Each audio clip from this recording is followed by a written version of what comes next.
आज हम धर्म की बात करते हैं। हम धार्मिक है कि अधार्मिक हो गए हमको समझ में ही नहीं आया। हमारा धार्मिक गुरु आजकल वेद भगवान नहीं है। रामायण से हम धर्म की शिक्षा नहीं लेते, महाभारत हम खोल के नहीं देखते, श्रीमद् भगवत गीता खोल के नहीं देखते। आजकल हमारी धार्मिक गुरु एकता कपूर जी हैं, जैसे बताएंगे वैसे प्रक्रियाएं कर लेंगे। ये चल रहा है देश में, समस्या यही है। और अपने आप को धार्मिक कहते हैं। अभी 1 महीना श्रावण मास का गया और ये चर्चा मैं अक्सर कर रही हूं आजकल, क्योंकि इन पे बात करने की बेहद आवश्यकता है। हम नहीं बोलेंगे तो बोलेगा कौन। 1 महीना श्रावण मास का गया, मुझे अच्छा लगा। एक ऐसी यात्रा जिसमें कोई भी जाति नहीं है, ना कोई गुज्जर है, ना कोई राजपूत है, ना कोई जाट है, ना कोई ठाकुर है, ना कोई दलित है, ना कोई कुर्मी है, सब एक मिलकर के सनातनी है। मुझे ये तो अच्छा लगा। लेकिन उसमें जो शिव जी के भजन चले और भजन के नाम पे जो फुहड़ता चली, वो मुझे बुरी लगी। आप शिव जी को सर्च करके देखो, लोग स्वामी दयानंद से जलते तो हैं, स्वामी दयानंद को गाली तो देते हैं। मैं कहती हूं दुकानें बंद किया तो दर्द तो तुमको होगा। लेकिन स्वामी जी की धार्मिक देन यही थी, उन्होंने कहा धर्म में तर्क का प्रयोग करो, बुद्धि का प्रयोग करो, धार्मिक बनो लेकिन बुद्धिपूर्वक। मनुष्य का नाम ही मनुष्य इसीलिए है, मननात् मनुष्य। जो मनन करे, चिंतन करे, वही तो मनुष्य है। भजन क्या चल रहे हैं, नीलकंठ पे चढ़ के भोला पी गया बाल्टी भांग, ओ भोला नू मटके, ओ भोला नू मटके। और एक और सुना मैंने, आज करके चोटी ढीली, भोले भांग मैंने भी पी ली। ये पार्वती जी के लिए गाया जा रहा है। आप विचार करो, इससे ज्यादा पतन कुछ नहीं हो सकता एक समाज के तौर पे। भोला गणपति की मेहतारी, वाक्य सुनिए और दर्द महसूस कीजिए। आज मुस्कुरा रहे हैं, लेकिन आने वाली पीढ़ी अगर नहीं रोई तो मेरा नाम बदल देना। गणपति की मेहतारी एक लोटा भांग पिला देना। हम सनातनियों के अलावा, हम वैदिक धर्मियों के अलावा एक मत मजहब संप्रदाय मुझे दिखाओ जिनके धर्मगुरु सड़कों पे नाचते हो, जिनके भगवान सड़कों पे नाचते हो। मुझे एक बता दो। हमको तो कहेंगे आप तो आर्य नमाजी, आप तो मानते ही नहीं। चलो जी, आप मानते हो, आप तो ईश्वर मान रहे हो। हमारा ईश्वर इतना कमजोर है कि सड़कों पे नाचेगा? हमारी आत्मा नहीं रोएगी? मेरे पिताजी को अगर कोई नशेड़ी कहे, कोई भंगेड़ी कहे, कोई गंजेड़ी कहे, तो मैं लड़ नहीं पड़ूंगी? अगर कोई भी स्वाभिमानी पुत्र होगा तो सुन नहीं पाएगा, गला पकड़ लेगा। पकड़ लेगा कि नहीं पकड़ लेगा? लेकिन हमारे भगवान नाच रहे हैं और हम ताली बजाते हैं। उन भजनों को मैंने तो आपको थोड़ी सी लाइनें प्रस्तुत की हैं, अगर आप सुनोगे तो सुन नहीं पाओगे। यह धार्मिक देन है। स्वामी दयानंद ने यही तो परिवर्तन किया। उन्होंने कहा शिवजी त्यागी थे, तपस्वी थे, भोगी नहीं थे, योगी थे। यही तो स्वामी दयानंद ने हमको बताया। ये उनकी धार्मिक देन है। हमने जिसको भी भगवान माना, जिसको भी ईश्वर माना, हमने उसी का कबाड़ा कर दिया। हम इतने पतित लोग हैं। हम इसलिए कह रही हूं कि क्योंकि अगर कोई गलत कर रहा है तो गलत देखना भी पाप है। हम भी बराबर भागी हैं। हमने राम जी को भगवान मान लिया, ईश्वर मान लिया, उन पे लांछन लगाने शुरू कर दिए। हमने श्री कृष्ण जी को भगवान मान लिया, ईश्वर मान लिया। दुनिया भर में कोई लांछन नहीं होगा जो हमने ना लगाया हो। हमको बचपन में सुनाया जाता था शिशुपाल ने 100 गाली दी। मैं कहती हूं उसने 100 दी। जो हम दे रहे हैं वो शिशुपाल की औकात नहीं थी जो हम दे रहे हैं। श्री कृष्ण जी के नाम पे हमने इतनी अभद्रताएं फैला दी। और अगर बोलते हैं तो कहते हैं आर्य समाजी तो ना श्री कृष्ण को मानते, ना श्री राम को मानते। मैं कहती हूं हम मानते हैं। हम उन राम जी को मानते हैं जिनके लिए वाल्मीकि रामायण में महर्षि वाल्मीकि लिखते हैं सच सर्व गुणोपेतः कौसल्यानंद वर्धनः समुद्रैव गांभीर्ये धैर्येण हिमवानिव। हम उन राम जी को मानते हैं। हम उन राम जी को मानते हैं जिनका अगर पढ़ा जाए वेद वेदांगों के ज्ञाता थे। पढ़ के देखो वाल्मीकि रामायण, प्रारंभ का जब प्रथम पढ़ोगे आप तो आपको वही समझ में आएगा कि राम जी वेदों के ज्ञाता थे। आनंद को बढ़ाने वाले थे कौशल्या के, वेदों के मार्ग पे चलने वाले थे। हमने उन राम जी के नाम पे शंभूक वध चिपका दिया, हमने उनके नाम पे नारी का अपमान चिपका दिया, हमने जिसको भगवान माना उसी को अपमानित किया। हमने श्री कृष्ण को भगवान माना, ईश्वर माना, माना कि नहीं माना? हमने कहा श्री कृष्ण हमारे ईश्वर हैं, बहुत अच्छी चीज है, चलिए यहां तक सही था। एक और कॉन्सेप्ट ले आए, पहले मैं बोलती नहीं थी लेकिन आजकल मैं बोल रही हूं। एक कॉन्सेप्ट ले आए, कौन सा? लड्डू गोपाल। आप विचार करो, आप इस पीड़ा को महसूस करो, अनुभव करो। लड्डू गोपाल के नाम पे हम श्री कृष्ण का सम्मान करते हैं, मुझे कोई समस्या नहीं, करो, बहुत अच्छी चीज है, कोई समस्या नहीं। समस्या मुझे तब हुई जब मैंने पूछा आप लोग इनको किन रूप में पूजते हो? उन्होंने कहा ये तो हमारे मन की बात है, हम कोई इनको भाई मान लेता है, कोई इनको पति मान लेता है, कोई इनको पिता मान लेता है। अरे दिमाग ठीक है हमारा? एक ही व्यक्ति, आप ईश्वर भी कहोगे, हमारी औकात है ईश्वर को हम भाई बना के घूमने लग जाए? कितनी साधना है हमारी, यम नियम आसन प्राणायाम प्रत्याहार धारणा ध्यान समाधि, कितना पातंजल योग दर्शन हमने पढ़ा है।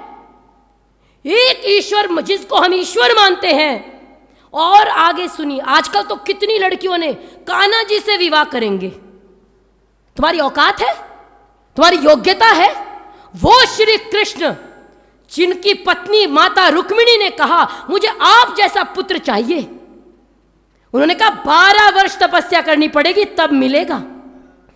दोनों पति पत्नी ने 12 वर्ष तक तपस्या करी, ये महाभारत में है, तपसा 12 वार्षिकम, और तब जाकर के प्रद्युम्न पुत्र उत्पन्न हुआ।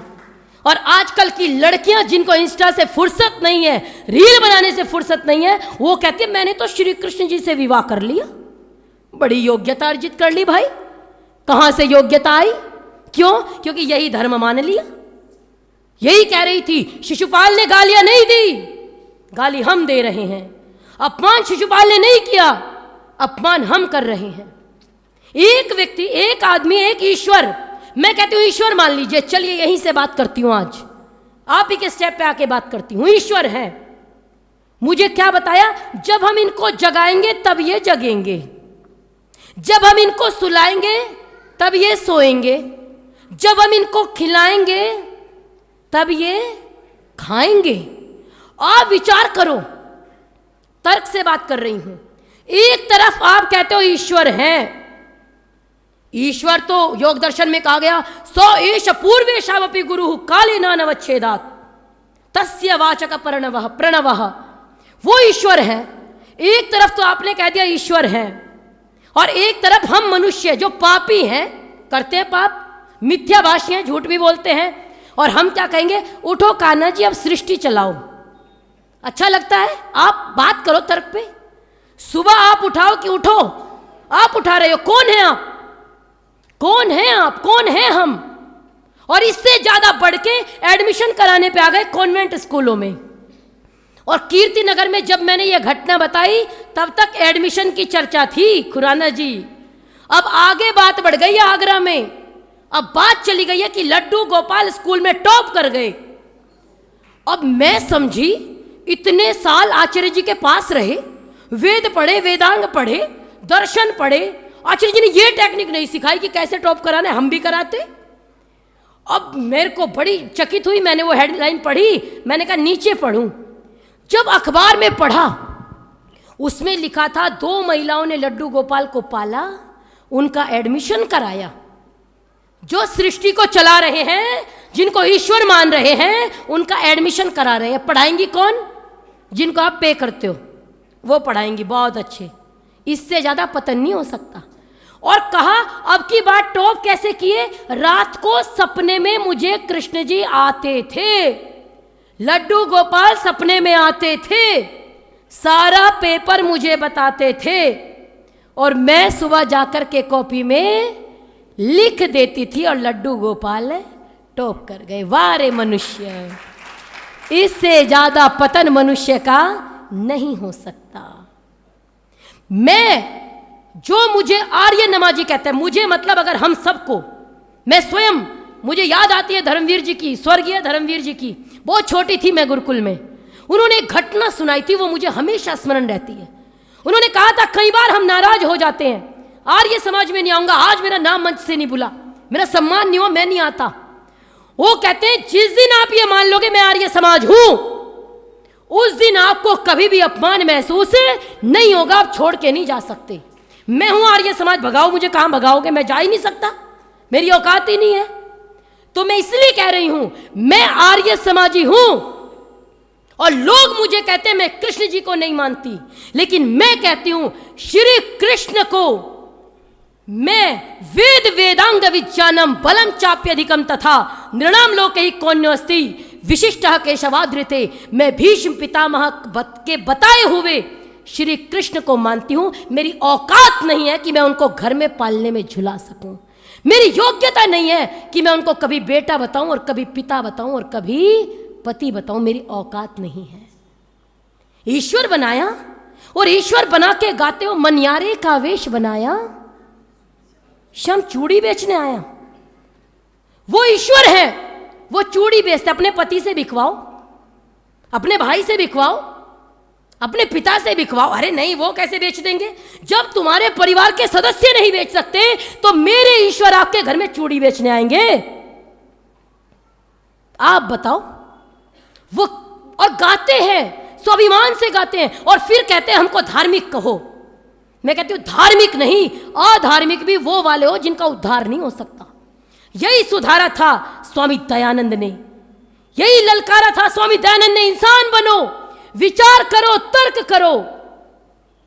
कृष्ण जी की श्रीमद् भगवद गीता पढ़ करके देखो, वो कहते हैं परित्राणाय साधूनाम विनाशाय च दुष्कृताम धर्म संस्थापनार्थाय संभवामि युगे युगे।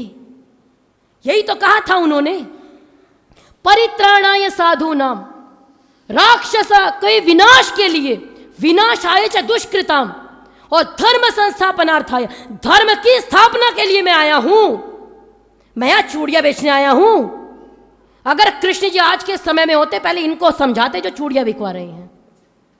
धर्म संस्थापनार्थाय, वो कहते मैं धर्म की स्थापना के लिए आया हूं, और हम कहते ना ना, आप धर्म की स्थापना के लिए नहीं आए, मनियारे का वेश बनाया, श्याम चूड़ी बेचने आया। विचार करो, जो कृष्ण वेद विद्या में पारंगत माने जाते थे, जो कृष्ण वेद विद्या में पारंगत माने जाते थे और भारत के जनमानस में भगवान से पूजे जाते थे, जिनकी गीता गूंज रही है, जिनकी गीता गूंज रही है, आज धर्म के नारों में वो कृष्ण चूड़ी बेच रहे हैं भक्तों के दरबारों में। वो कृष्ण चूड़ी बेच रहे हैं भक्तों के दरबारों में।